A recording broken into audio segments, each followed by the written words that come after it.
my 11 YouTube friends? Look at this. A pair of Red Rockets in the Triple Godfather shop. What the heck we got going on here?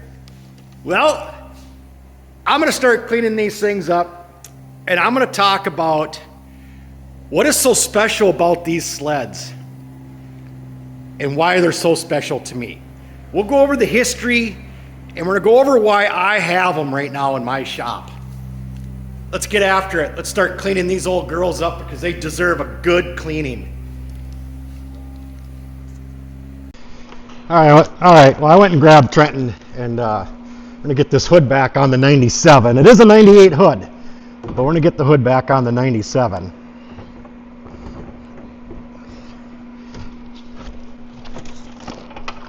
Oh, of course, the bolt drops. Why would it not? There we go. All right, just hold the hood for right now.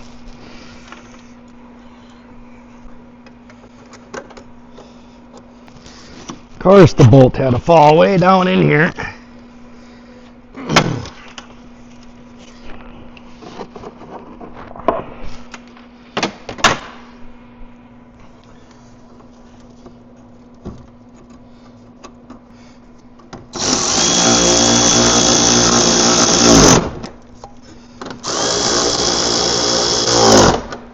Alright, let me grab a screwdriver because the cable's still underneath here even, and I found the screws. So the 97 was the first year of the domestic twin. The domestic twin came out in a few of the models, the 600, the 700, and the 440, and it was the first 440 with power valves. That's a fun fact. The 97s were a very, very limited build. They were originally supposed to come with an adjustable front skid shock in them, but players feared lawsuits from Arctic Cat because they were running it, so they elected not to. So the 97 hoods actually have a provision for the shock adjuster. There's a notch out on the hood. Like I said, this one has a 98 hood. Another thing that was common too is a lot of the 97s were raced hard, extremely hard, really got beat up. So it was very common for people to put a brand new 98 hood on them. And I don't know if that's the case here or not, I'm not sure. But the 98 hoods had an additional air intake up here that the 97 hoods did not have. So that could have been because it helps performance to add that air intake up there. So the word on the street is there was 500 and change of the 97s built. No hard records of how many 98s got built. If anybody knows numbers, obviously put it in the comment. The couple people I did ask did not know. They weren't sure if there was any numbers on them. But if you know, feel free to comment. We all like to learn that kind of stuff. So now we've got the hood on. Now I can start scrubbing both of these. I already took the pressure washer after them. But I only had about an hour of daylight before it was going to be dark, and it was snowing hard. So I did not video it because I only had an hour to do it. And if I would have videoed it, it would have taken me much longer to try and video me pressure washing, so I elected not to do it. This 98 was my buddy Mike's, and we'll get into that, but his sled had everything. I mean, here's even the emergency starting strap that you wrap around your clutch to start it. It was in the toolkit, along with the toolkit was in the toolkit. We'll talk very extensively about this one after we talk some more about the Polaris race history on them. I just got a bucket here of some good car soap wash in it. I had a sponge around here. Oh, there it is. I got a sponge. I got most of the moss off with the pressure washer, but there's still a little bit here and there that I'm going to try and scrub good. Try and get it off here with this.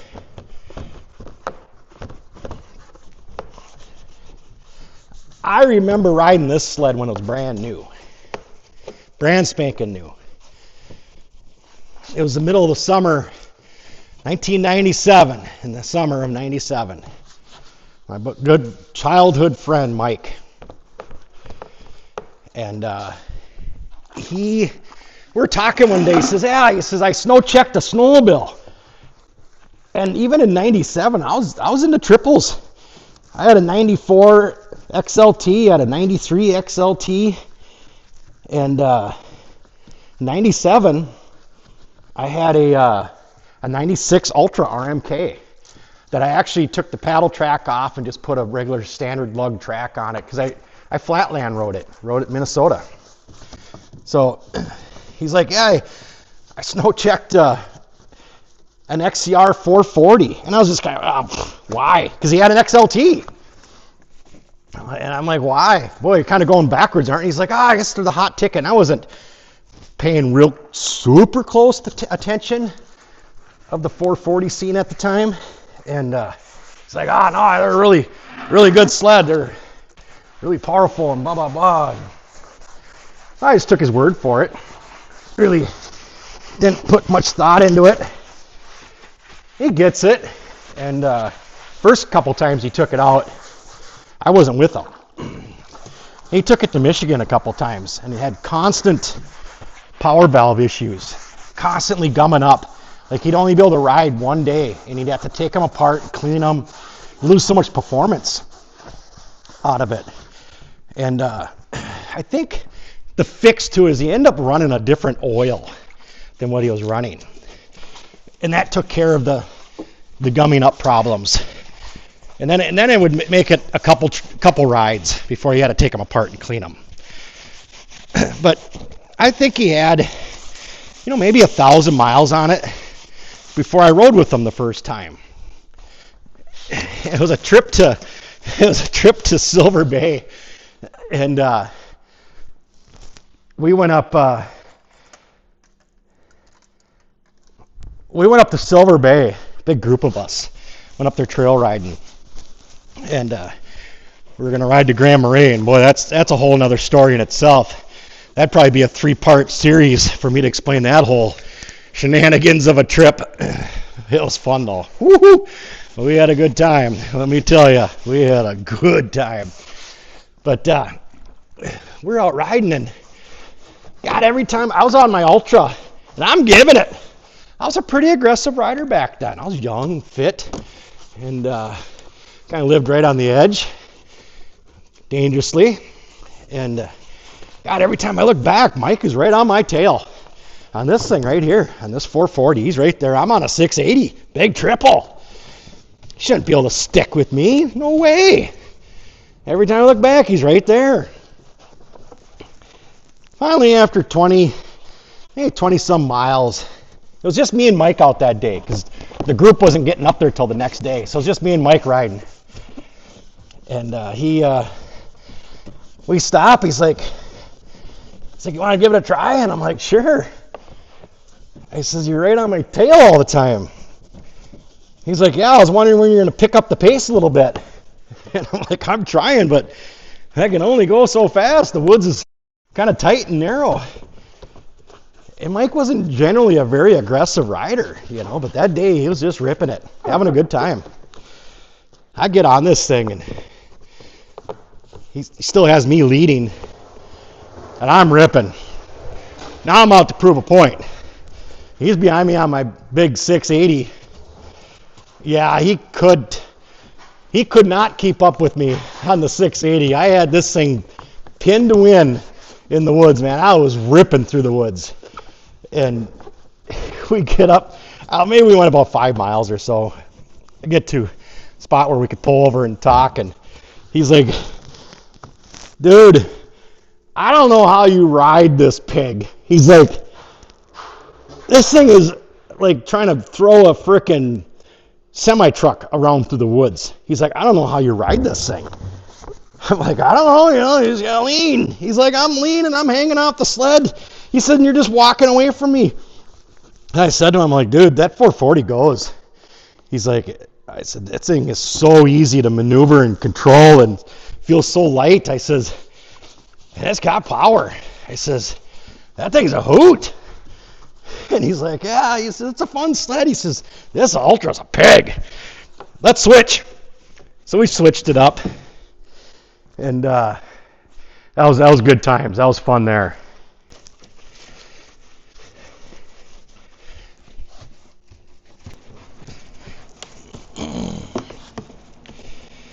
They're cleaned up compared to what they were, though, huh?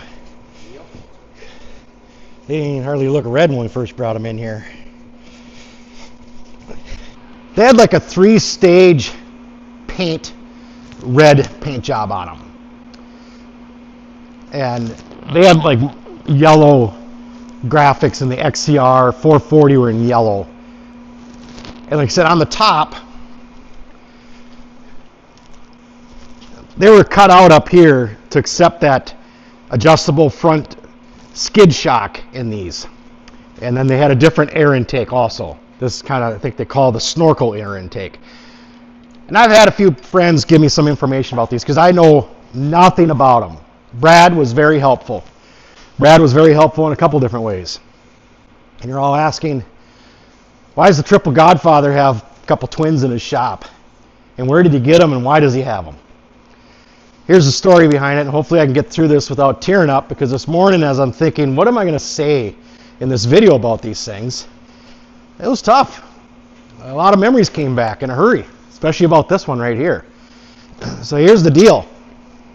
These were father-son snowmobiles. Kind of like how me and Trenton have this whole deal going on. Father-son.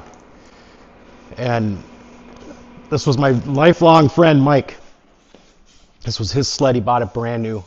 I remember riding it. I remember him taking it to Idaho. I even found the Idaho sticker on it. I think it's on the other side over here. Right here. He took it out to Idaho in 01. Put a long track on it. I think he put like a 133 on it, and it was like a 3/4 lug track too. I mean, it looked like a conveyor belt on the thing. But it went places. He rode it in the mountains. Took it in the mountains, rode it in the mountains. Island Park. And then his son Austin bought this sled in the late teens. I'm not exactly sure. I see there's a 19 registration sticker on it, but I'm not sure exactly when Austin bought that sled. So they had a pair of sleds, dad and son. And then pretty close, it's about the same time period, they both had engine failures. And Mike's has 8,500 miles on it, original 8,500 miles. I believe if I remember right, the crank went out, is what I think we figured out what happened. The 97 lost a piston, and it shows. The head cover's loose on it. So Mike's sled sat, and so did Austin's sat. And they both wanted to do something with them, but they just couldn't do it. Talked about it a lot, but they sat and sat and sat. Tragically, in 2023, Mike lost his battle with alcoholism and passed away. Bad. Sad deal. So alcoholism got Mike. Got him. He was hooked, couldn't get away from it, and it took his life. The following year, 2024, Austin and his fiance bring a new baby into the world. They're happy, joyful. Austin lost his dad the previous year and brings a new baby into the world. Nothing but joy in their life. Tragedy strikes again.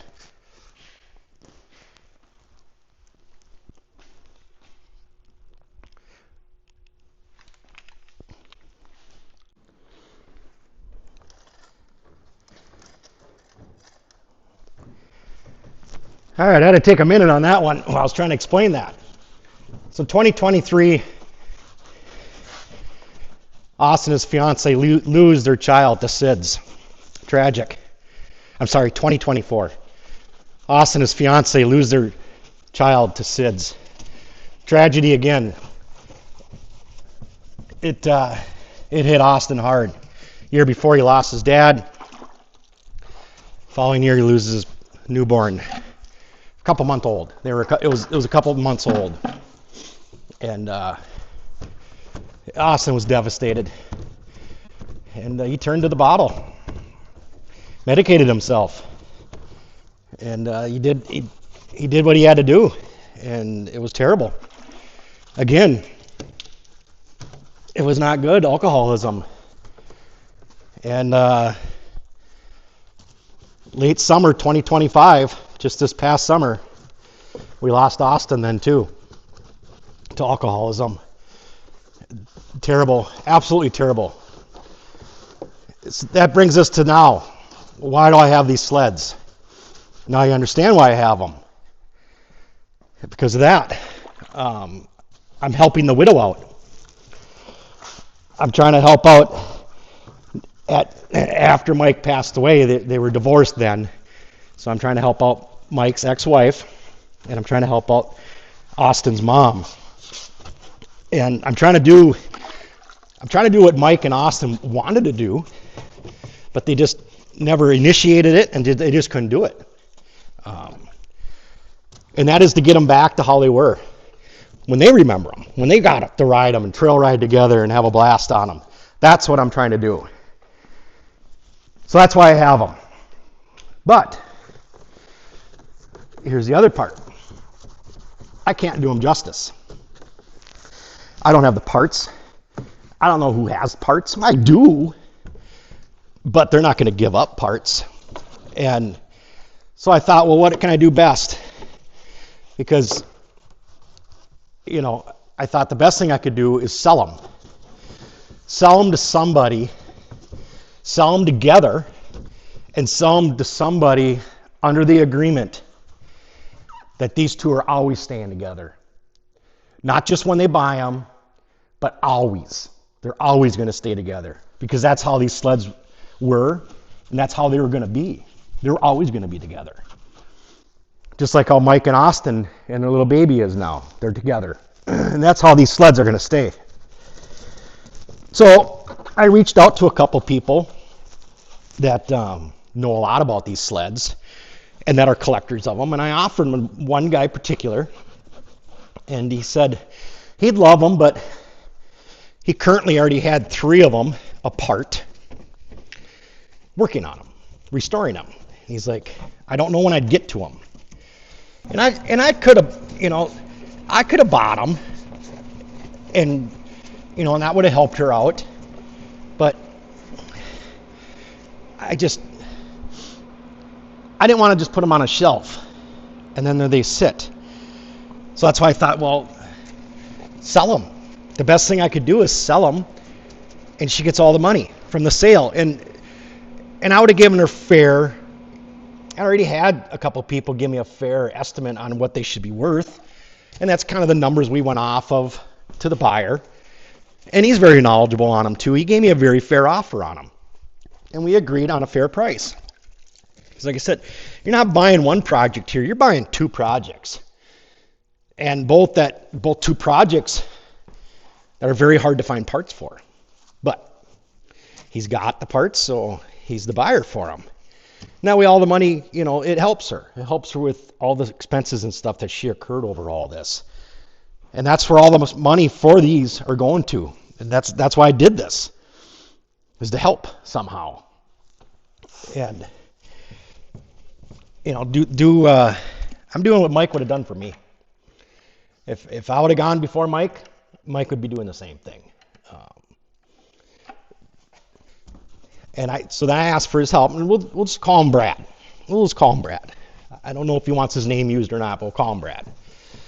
So I asked him, I says, could you refer a buyer to me? Or send me a lead of a buyer? Because he's in the group of people that look for these things and can serve these things justice. He says, I'll put the feelers out. It wasn't long.